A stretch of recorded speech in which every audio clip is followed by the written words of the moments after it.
మీ business ని develop చేసుకోవాలని అనుకుంటున్నారా? అయితే వెంటనే సంప్రదించవలసిన ఫోన్ నంబర్ 7729969299. నమస్కారం అధ్యక్ష, గౌరవ సభ్యులందరికీ కూడా నమస్కారం. నా 3 ప్రశ్నలు అధ్యక్ష. మొదటి దానికి లేదండి, డీటెయిల్ చెప్పాలంటే national ambient air quality standard 2009 కింద కేంద్ర ప్రభుత్వంలోని పర్యావరణం, అడవులు, వాతావరణ మంత్రిత్వ శాఖ నోటిఫై చేసిన ప్రమాణాలను అనుసరించి సెంట్రల్ పొల్యూషన్ కంట్రోల్ బోర్డు మార్గదర్శకాలకు అనుగుణంగా national air quality monitoring programme కింద రాష్ట్రంలో పరిసర వాయు నాణ్యతను ఆంధ్రప్రదేశ్ కాలుష్య నియంత్రణ మండలి పర్యవేక్షిస్తూ ఉంది.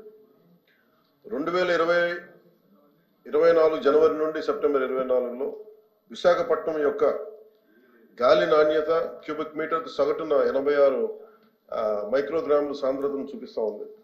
ఇది కేంద్ర ప్రభుత్వ పర్యావరణ, అడవులు, వాతావరణ మంత్రిత్వ శాఖ నోటిఫై చేసిన ప్రమాణాల ప్రకారం క్యూబిక్ మీటర్కు 60 మైక్రోగ్రాముల నిర్దేశిత ప్రమాణం కంటే సుమారు 1.43 రెట్లు ఎక్కువ. అలాగే రెండో ప్రశ్నకు అధ్యక్ష, విశాఖపట్నంలోని వాయు కాలుష్యానికి సంబంధించి ప్రపంచ ఆరోగ్య సంస్థ ప్రత్యేకంగా ఎటువంటి నివేదిక లేదా హెచ్చరికను విడుదల చేయలేదు.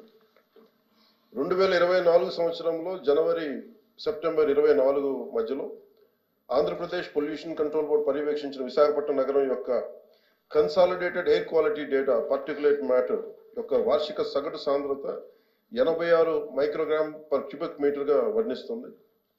ఇది నిర్దేశిత జాతీయ ప్రమాణం 60 మైక్రోగ్రామ్ పర్ క్యూబిక్ మీటర్ ద్వారా national ambient air quality standard సిఫార్సు చేయబడిన కంటే కూడా 1.43 టైమ్స్ ఎక్కువ అధ్యక్ష. అది పార్టికులేట్ 33 మైక్రోగ్రామ్ పర్ క్యూబిక్ మీటర్గా ఉంది.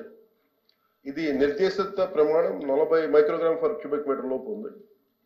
అయితే WHO మార్గదర్శకాల ప్రకారం PM10 15 మైక్రోగ్రామ్ క్యూబిక్ మీటర్ మరియు ఈ PM 2.55 microgram cubic మీటర్గా నిర్దేశించడమైనది.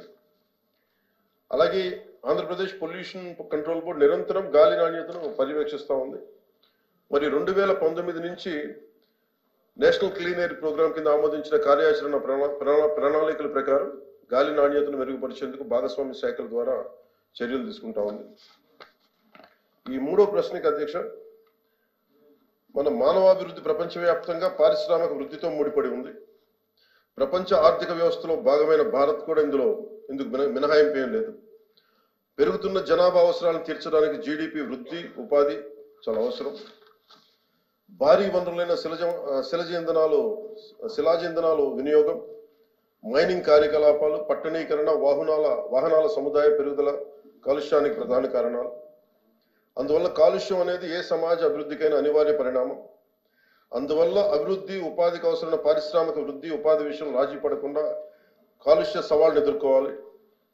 United nations development programme ఊహించిన విధంగా సస్టైనబుల్ డెవలప్మెంట్ మీన్స్ సుస్థిర అభివృద్ధి అంటే భవిష్యత్తు తరాలు తమ అవసరాలను తీర్చుకునే సామర్థ్యానికి రాజీ పడకుండా ఇప్పుడు తరాల అవసరాలను తీర్చే అభివృద్ధి. అందుకు కర్బన ఉదారాలకు సంబంధించి కాలుష్య సమస్యలకు తగిన పరిష్కారాలను కనుగొనేందుకు అజర్బైజాన్ బాకు నగరంలో 29th కాన్ఫరెన్స్ ఆఫ్ పార్టీస్ జరిగింది. దీనికి ప్యారిస్ ఒప్పందంపై భారతదేశం సంతకం చేసింది.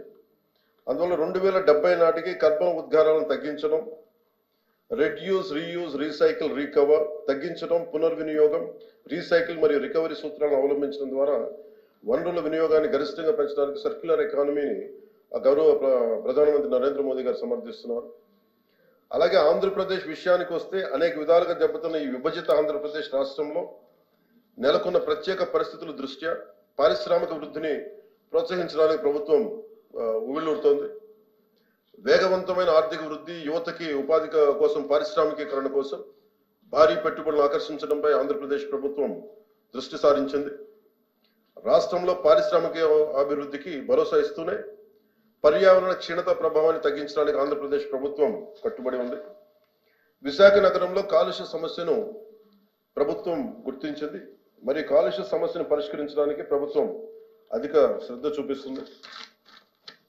అలాగే ఆంధ్ర విశ్వవిద్యాలయం ద్వారా వాయు కాలుష్యానికి మూలాలను గుర్తించడానికి విశాఖపట్నం నగరంలో సోర్స్ అపార్ట్మెంట్ మరియు క్యారింగ్ కెపాసిటీ దిశగా ఆంధ్రప్రదేశ్ పొల్యూషన్ కంట్రోల్ బోర్డు ఒక అధ్యయనాన్ని ప్రారంభించింది. 2025 జనవరి నాటికి అధ్యయన నివేదిక వచ్చే అవకాశం ఉంది. అందిన వెంటనే విశాఖపట్నం నగరంలో కాలుష్యం యొక్క సవాళ్లను నివేదికలో సూచించిన విధంగా పరిష్కరించడానికి విశాఖపట్నంలో ప్రత్యేక కార్యాచరణ చేపట్టడం అవుతుంది.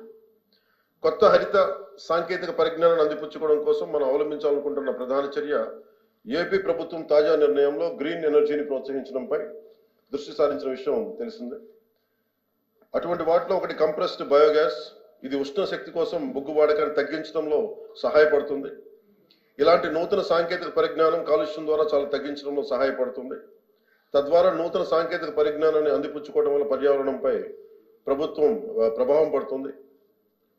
ఉదాహరణకి గతంలో పలాసలోని జీడిపప్పు ప్రాసెసింగ్ యూనిట్లో జీడిపప్పు తొక్కని కాల్చడం ద్వారా భారీ ఉద్గారాలను ఉత్పత్తి చేసేవి. అయితే అవి ఆవిరి సాంకేతిక పరిజ్ఞానాన్ని అవలంబించడం ద్వారా ఈ తొక్కని కాల్చడానికి బదులు ఇప్పుడు కాలుష్యం పూర్తిగా తగ్గింది. అలాగే తొక్క నుంచి ఆ నూనెని వెలికి తీయడం ద్వారా పరిశ్రమకి ఆదాయం పెరుగుతోంది. అదేవిధంగా ఫ్లై యాష్ పారవేయడం ద్వారా పెద్ద సవాల్ మరియు థర్మల్ ప్లాంట్ చుట్టూ కాలుష్యానికి ప్రధాన కారణమైంది.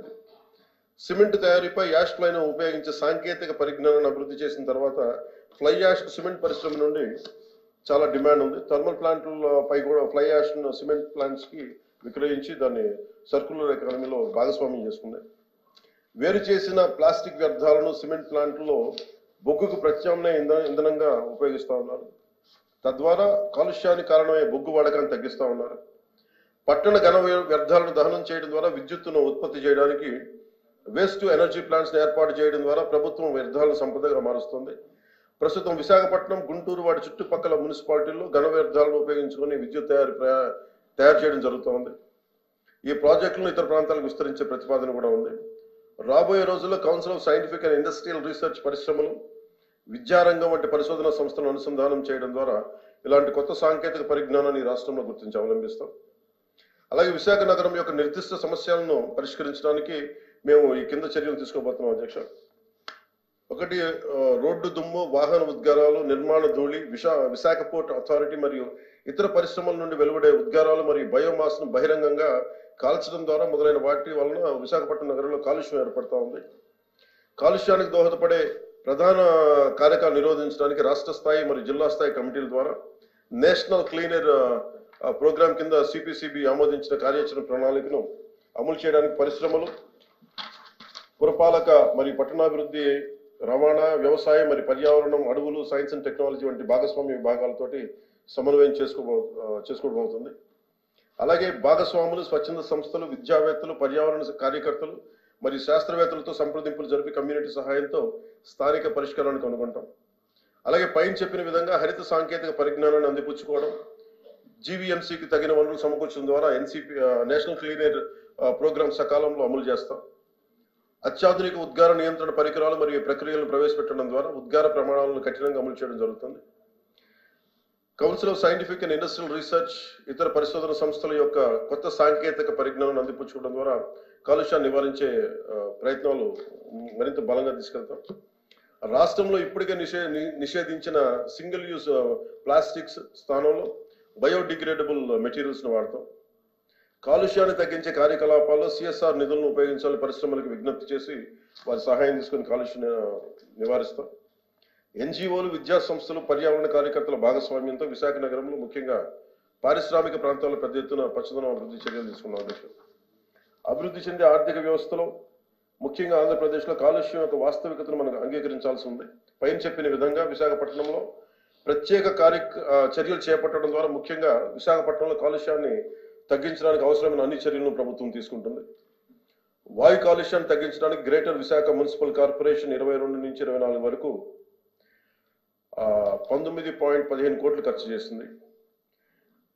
ఎన్సీఏపీ కింద కేంద్ర ప్రభుత్వం 129.5 కోట్లు విడుదల చేసిన గత ప్రభుత్వం నిధులు విడుదల చేయకపోవడంతో కాలుష్య నివారణలో పురోగతి కొంచెం మందగించింది. అయితే ఈ అవసరాన్ని బట్టి ఈ ప్రభుత్వం నిధులు విడుదల చేయడం జరుగుతుంది తెలియజేస్తారు.